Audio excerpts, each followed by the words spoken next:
In our hydraulics, today we are going to see our next topic, instrument based on Bernoulli equation. Now before we going to see our next topic, in a previous video we saw that what is Bernoulli's equation, limitation of Bernoulli's equation.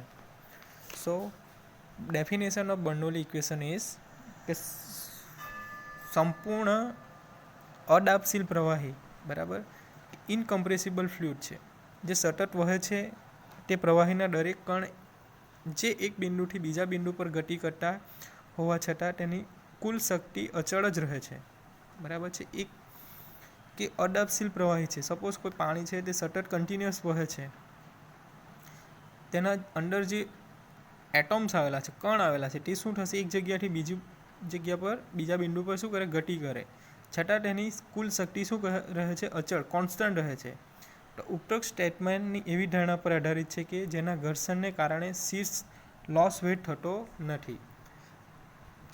Of હેડ થતો નથી તો તેના equation છે z v²/2g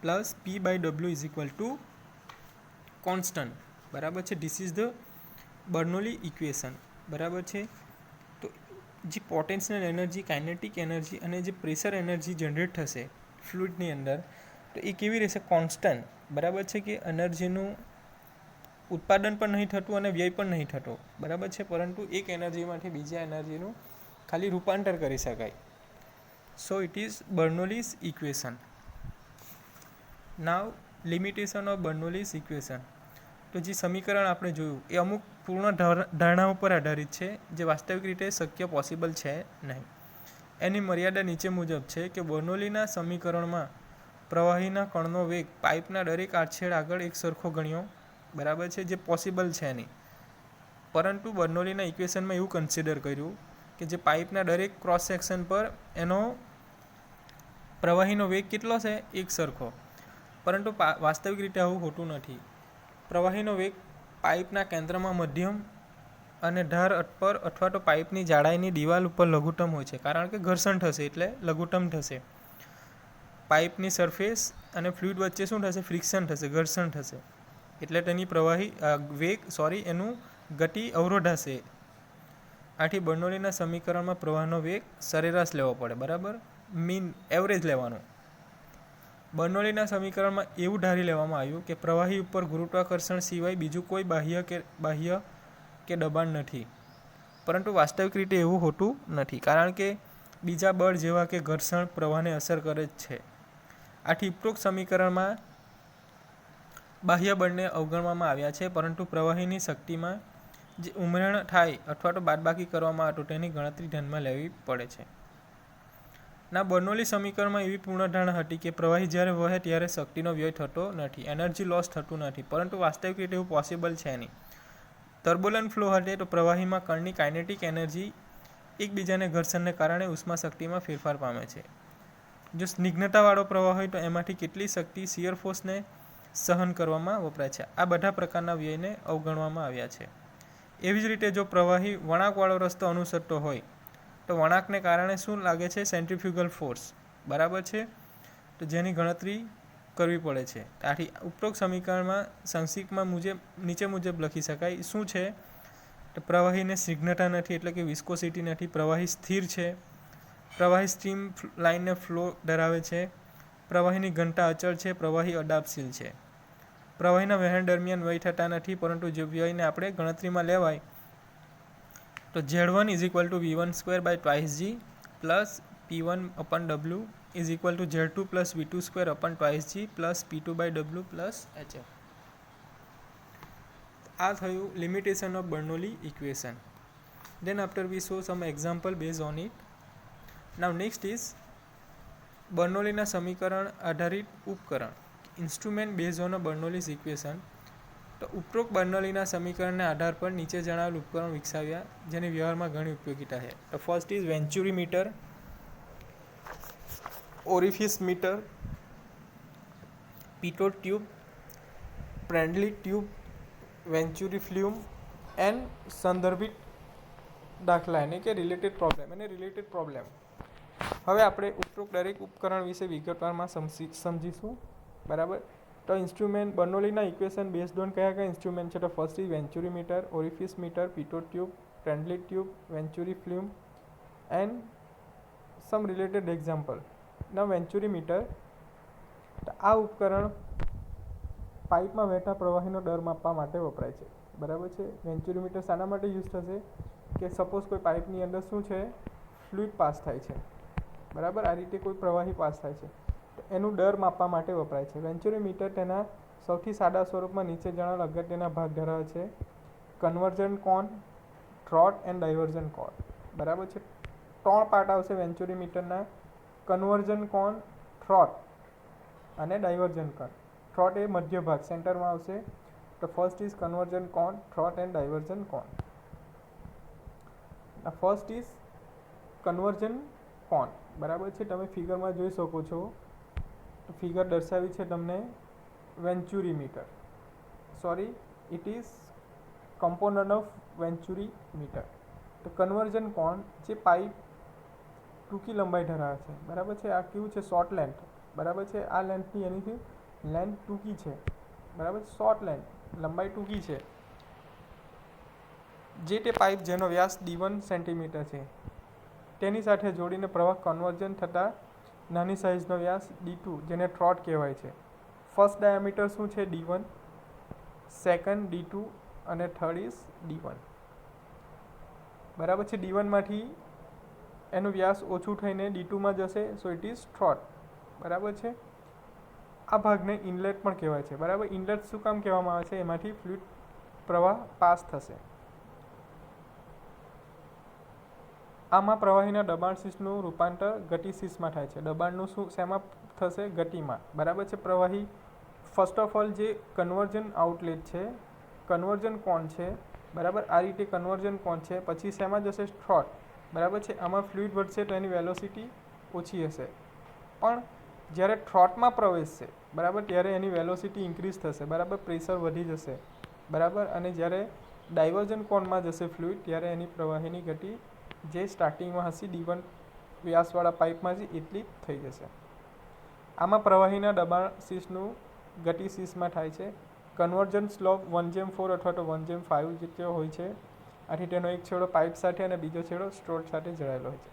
slope કેટલો રાખવામાં આવે છે? એનો ઢાળ, બરાબર છે, 1:4 અથવા તો 1:5. બરાબર છે. આ રીતે જે આકૃતિમાં આપણે દર્શાવ્યું છે.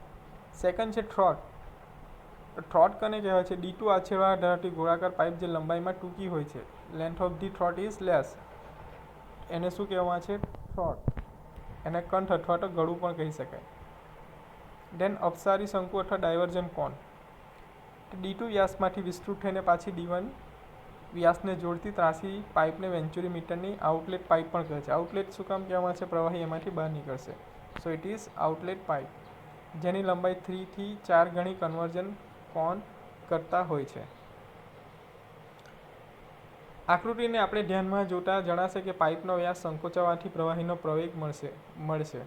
આથી કંઠ ઉપર પ્રવાહીની ગતિ વધશે.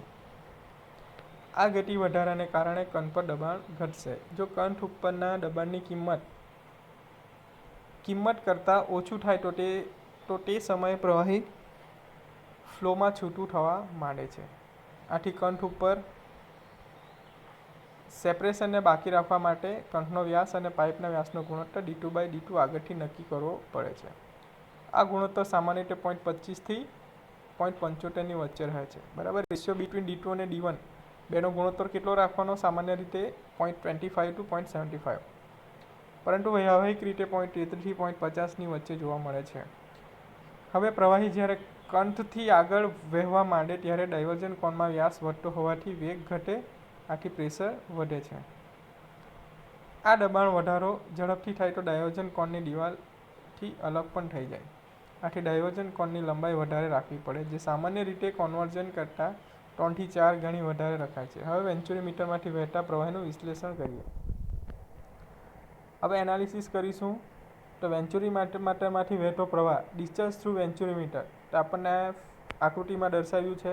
બરાબર, ફિગર છે. First conversion cone, second throat and last outlet is diversion cone. Input throat and output. તો first P1 is equal to આડછેદ એ ઉપર દબાણ બરાબર છે P1. અહીંયા શું આવશે પ્રેશર. P1 શું છે કે પહેલાં ક્રોસ સેક્શન પર લાગશે pressure. V1 equal to velocity અને Z1 આડછેદની ડેટમ ઊંચાઈ બરાબર છે હેડ. અને A1 equal to area. A1 V1 P1 અને Z1. તે જ રીતે થ્રોટ માટે આવશે ગળા માટે A2 V2 P2 અને Z2 બરાબર છે. આઉટલેટ માટે આવશે બરાબર ડાયવર્ઝન કોન માટે.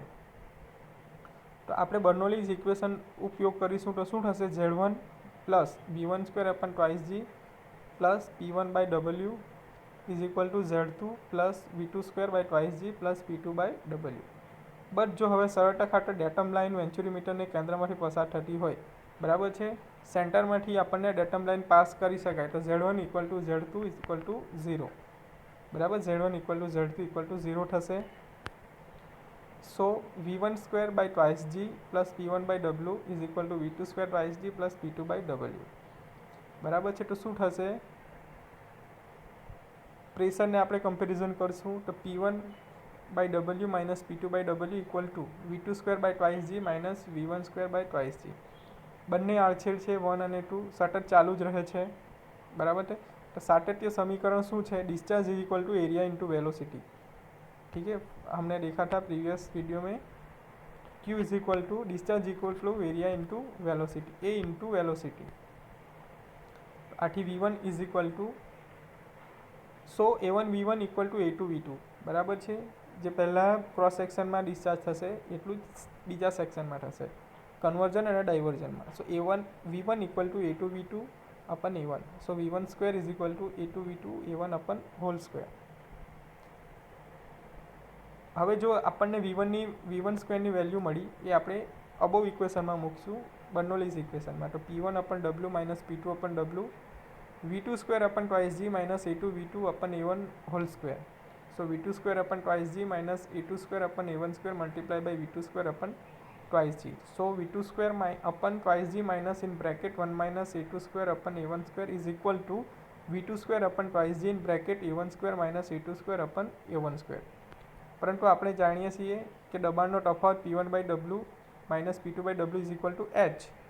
So put this value in above equation. So it is H is equal to V2 square upon twice G in bracket A1 square minus A2 square upon A1 square. So V2 square is equal to twice GH in bracket A1 square upon A1 square minus A2 square. So V2 is equal to square root of twice GH multiplied by A1 upon square root of A1 square upon A2 square. Now we know that Q is equal to Venturi meter no गुणांक into A2 V2. So we have unit of Venturi meter. So C into A2 V2 square. Q is equal to C into A2 V2 square. So we know that C multiplied by A1 A2 upon square root of A1 square minus A2 square multiplied by twice GH. सो उपरोक्त समीकरण में शीर्ष head प्रवाही माटे धारेल है, परंतु वास्तविक रीते त्यां पारो वपराय है. आवा संजोगों में पाराना शीर्ष ने प्रवाहीना शीर्ष में फेरववू पड़े छे, जे नीचेना सूत्रथी फेरवाय. H is equal to 13.6 minus W अपन W मल्टीप्लाय बाय पारानु शीर्ष.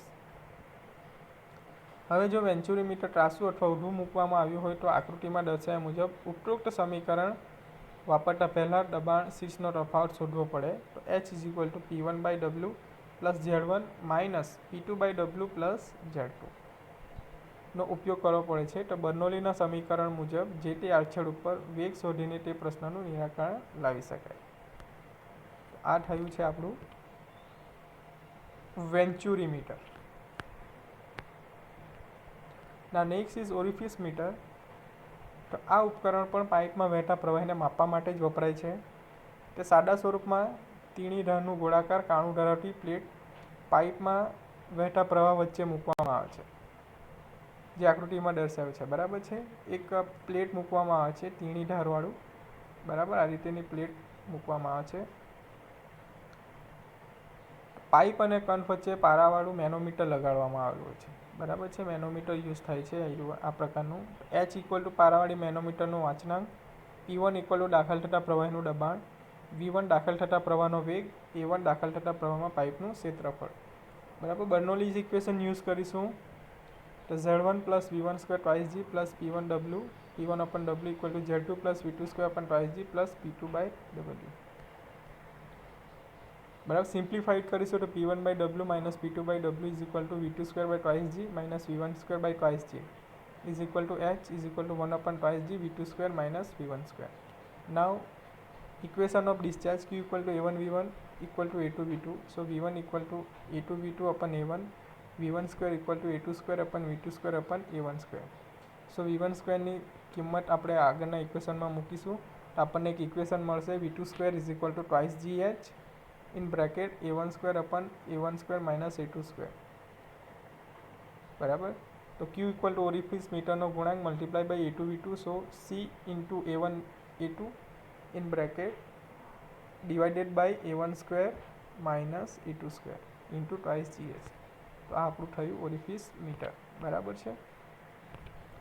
તો કયા ઇન્સ્ટ્રુમેન્ટ યુઝ થાય છે બર્નોલીઝ ઇક્વેશન માટે? Venturi meter, orifice meter, pitot tube, Prandtl tube and venturi film.